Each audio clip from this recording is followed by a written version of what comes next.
नमस्कार दोस्तों, स्वागत है आपका अपने इस परिवार में। मैं मोहित शर्मा लेकर आया हूँ एक बेहतरीन शेयर आपके समक्ष में। तो आज के शेयर का नाम है Motilal Oswal financial services limited. तो शेयर के बारे में जान लेते हैं। तो शेयर का नाम तो आपने सुना ही है।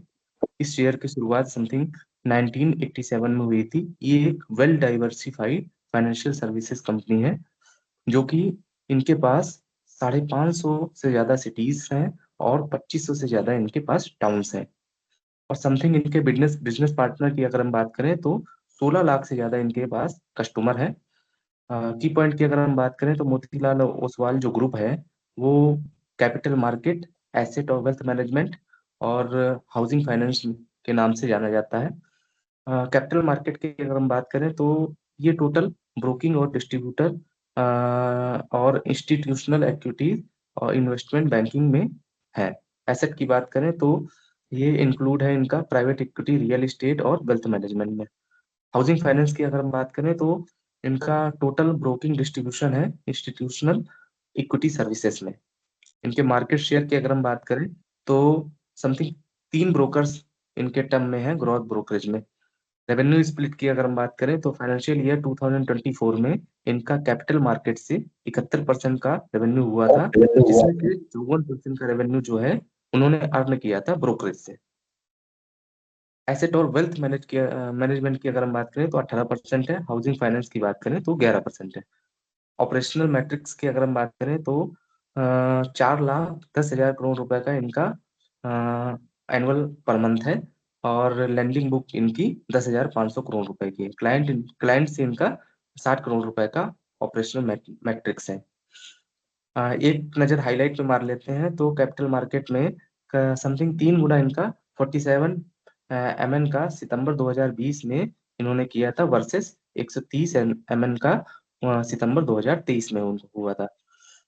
एसेट और वेल्थ मैनेजमेंट की अगर हम बात करें तो इन्होंने इंक्रीज किया था 2021 में 123 से, और सितंबर में इन्होंने 221 में 2023 में किया था। समथिंग अगर डोनेशन इन्होंने चैरिटी की बात करें तो जुलाई 2023 में जो इनके प्रमोटर्स थे मिस्टर मोतीलाल ओसवाल और मिस्टर रामदेव अग्रवाल, इन्होंने 5% का डोनेट किया था total share of capital capital में।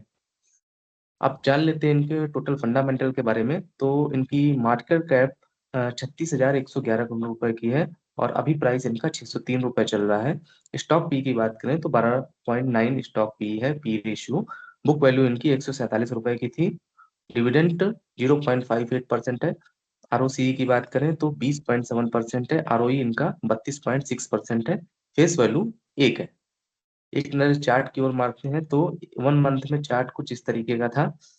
वहीं अगर 6 महीने की बात करें तो चार्ट इस तरीके का है। 1 साल में चार्ट इस तरीके का है। 3 साल में चार्ट इस तरीके का ग्रोथ दिखा रहा है। वहीं 5 साल की बात करें तो चार्ट ग्रोथ में है ऑल ओवर। 10 साल में भी चार्ट ऑल ओवर ग्रोथ में है। मैक्सिमम बात करें तो ग्रोथ में है। प्रोस की बात करें तो कंपनी ने अच्छा रिटर्न दिया है क्वार्टर वाइज। अगर प्रॉफिट ग्रोथ की बात करें तो 52.7% 5 साल में इन्होंने प्रॉफिट ग्रोथ दी है। इसके बाद आरओई की बात करें तो ट्रैक रिकॉर्ड के हिसाब से देखा जाए तो 3 साल में इन्होंने 25% का आरओई दिया है। सेल्स ग्रोथ की बात करें तो 39.9% इन्होंने लास्ट 10 साल में ग्रोथ दी है। तो ऑल ओवर शेयर बहुत अच्छा है। पीयर कंपैरिजन देख लेते हैं तो ICICI Securities, Nuvama Wealth, Angel One, Prudent Corporation, IIFL Securities और शेयर इंडिया सिक्योरिटीज। इसके बाद आता है मोतीलाल ओसवाल। अब जान लेते हैं इंडस्ट्री पी अभी 15.0 पॉइंट चल रहा है। और इनके पास डेट 13,787 करोड़ रुपए का है। पी रेशियो की बात करें तो 12 का पी रेशियो है। आरओई 32 का है। आरओसीई 20 का है। कैश फ्लो -39 करोड़ रुपए का है। सेल्स 78,195 करोड़ रुपए की है। वहीं ऑपरेटिंग प्रॉफिट की अगर हम बात करें तो 4630 करोड़ रुपए का इनका ऑपरेटिंग प्रॉफिट है 12 महीने में। नेट प्रॉफिट इनका 2801 करोड़ रुपए का है। प्रॉफिट आफ्टर टैक्स की बात करें तो 2796 करोड़ रुपए का इनका प्रॉफिट आफ्टर टैक्स है। रिजर्व वहीं पर 8716 करोड़ रुपए का है। इबिट्टा 8 का है। पीईजी रेशियो 0.25% है। वहीं प्रोमोटर होल्डिंग की अगर हम बात करें तो 69.04% प्रोमोटर होल्डिंग है। क्वार्टर वाइज रिजल्ट की अगर हम बात करें तो सेल्स इनकी 2021 में 897 करोड़ रुपए की थी। उसके बाद क्वार्टर बाई क्वार्टर जून 2024 में 2312 करोड़ रुपए की क्वार्टरली सेल्स है। ऑल ओवर प्रॉफिट लॉस की अगर हम बात करें तो सेल्स इनकी मार्च 2013 में 473 करोड़ रुपए की थी, जो कि बढ़ते हुए मार्च 2024 में 7069 करोड़ रुपए की हो गई है। टिल 7896 करोड़ रुपए की इनकी सेल्स है। वहीं एक्सपेंसेस की अगर हम बात करें तो 3265 करोड़ रुपए के इनके एक्सपेंसेस हैं। ऑपरेटिंग प्रॉफिट 4630 करोड़ रुपए का है। नेट प्रॉफिट की अगर हम बात करें तो 2802 करोड़ रुपए का इनका नेट प्रॉफिट है। ऑल ओवर एक नजर मारते हैं। कंपाउंडेड सेल्स ग्रोथ इनकी 10 साल में 31% की हुई है। प्रॉफिट ग्रोथ 42% की हुई है। स्टॉक प्राइस सीएजीआर की अगर बात करें तो 28% है। आरओई की बात करें तो 10 साल में 22% का रिटर्न दिया है इन्होंने। बैलेंस शीट देख लेते हैं तो इनका रिजर्व मार्च 2013 में 1203 करोड़ रुपए का था, जो कि इन्होंने बढ़ाकर मार्च 2024 में 8717 करोड़ रुपए का किया है।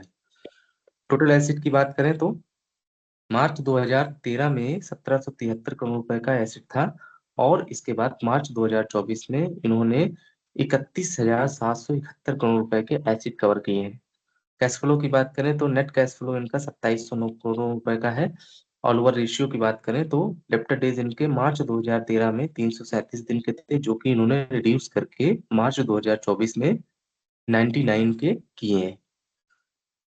आरओसीई की बात करें ऑल ओवर तो मार्च 2013 में 13% का आरओसीई था। इसके बाद इन्होंने मार्च 2024 में 21% का आरओई दिया है।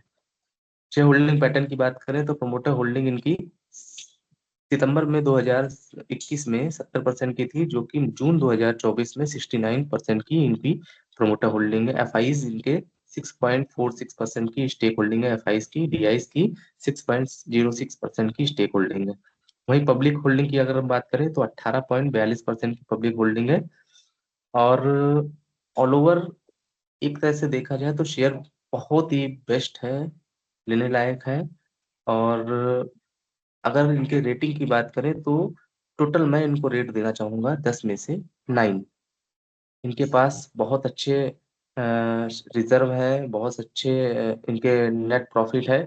तो एक बार आप अपनी एनालिसिस जरूर करें, और एक बार डीप एनालिसिस करने के बाद, कंपनी को जानने के बाद, कंपनी को बिजनेस को समझने के बाद आप एक बार शेयर को जरूर खरीदें। तो मेरा तो मानना यही है कि आप शेयर को देखें अच्छे से, और बहुत अच्छे से इसका यूटिलाइज करें और शेयर में पैसा लगाएं। तो दोस्तों एक चीज मैं आपको बताना चाहता हूँ कि अ, पैसा मानो इतिहास की सबसे खराब सोच है। लेकिन अगर किसी भी व्यक्ति का चरित्र जानना हो, चरित्र परखना हो, तो ये सबसे विश्वसनीय विश्वसनीय चीज है। आप किसी को भी पैसा दीजिए, मैं ये नहीं कहता हूँ कि आप किसी की मदद ना करिए। बुरे समय में हमेशा मदद करनी चाहिए, लेकिन व्यक्ति को हमेशा परखना चाहिए, समझना चाहिए। तो ऑल ओवर शेयर के बारे में मैंने आपको जानकारी दे दी है। इसके बाद अगले वीडियो में मैं आपसे फिर मुलाकात करूंगा। तब तक के लिए जय हिंद, जय भारत, नमस्कार, हर हर महादेव।